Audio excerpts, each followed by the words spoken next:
क्या आपने कभी सुना है कि भारत में एक ऐसी रहस्यमयी जगह भी है जहां हर आने वाला खाली जेब से नहीं बल्कि किस्मत के खजाने लेकर लौटता है? राजस्थान के चित्तौड़गढ़ में स्थित है एक चमत्कारी धाम सांवरिया सेठ का मंदिर। मंडफिया गांव की धरती पर बसा वो स्थान जहां आस्था महज भावना नहीं बल्कि व्यापार की दिशा बदलने वाली ऊर्जा बन जाती है। ये सिर्फ एक तीर्थ नहीं बल्कि लाखों कारोबारियों की आत्मा का निवेश स्थल है, जहां दुआएं सिर्फ मन की नहीं होती बल्कि सीधे सांवरिया सेठ के दरबार में सौदे की तरह स्वीकार होती हैं। लेकिन इसी मंदिर की परछाइयों में कुछ ऐसे सवाल भी हैं जो रहस्य की परतें खोलने को मजबूर करते हैं। आखिर ये सांवरिया सेठ हैं कौन? क्या वे श्री कृष्ण के किसी खास स्वरूप हैं या फिर कोई अलौकिक शक्ति जो व्यापारियों की डूबती नैया को उबारने उतर आई है? कहा जाता है यहाँ जिसने सच्चे मन से प्रार्थना की उसका कारोबार चौतरफा परचम लहराने लगा। लेकिन क्या वाकई सिर्फ एक दर्शन भर से रुका हुआ व्यापार फिर से दौड़ने लगता है? कहाँ से आया ये मंदिर?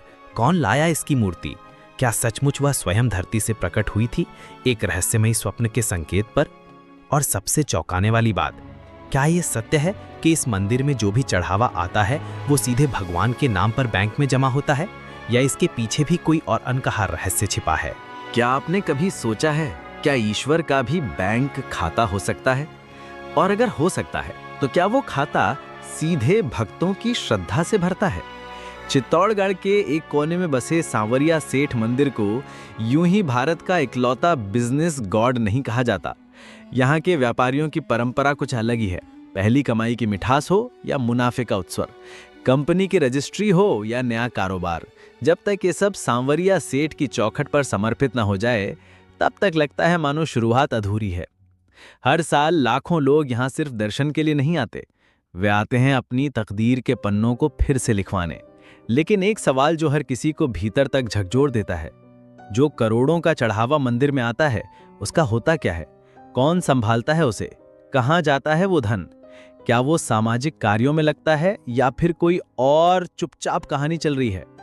और जो बात इस मंदिर को एक रहस्य से जोड़ देती है, क्या आप यकीन करेंगे कि इस मंदिर की नींव रखने का विचार 3 अलग अलग व्यक्तियों को एक ही रात एक ही सपना देखने के बाद आया था?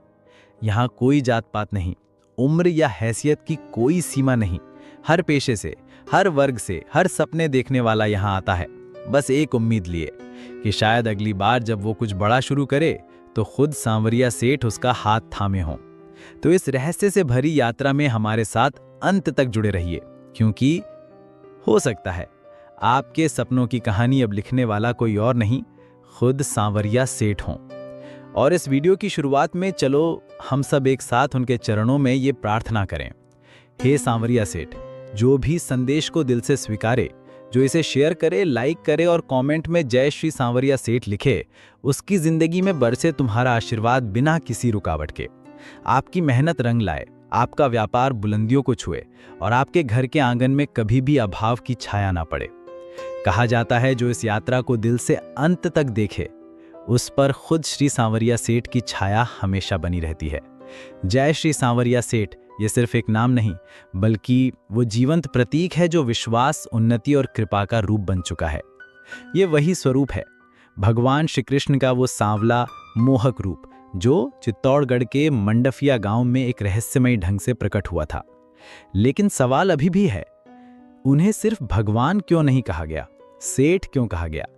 इस प्रश्न का उत्तर छुपा है उन असंख्य भक्तों की सच्ची कहानियों में, जिन्होंने खोया हुआ व्यापार पाया, घाटे को मुनाफे में बदला और उन कठिन राहों पर भी सफलता का मार्ग देखा जहां उम्मीदें तक जवाब दे चुकी थीं।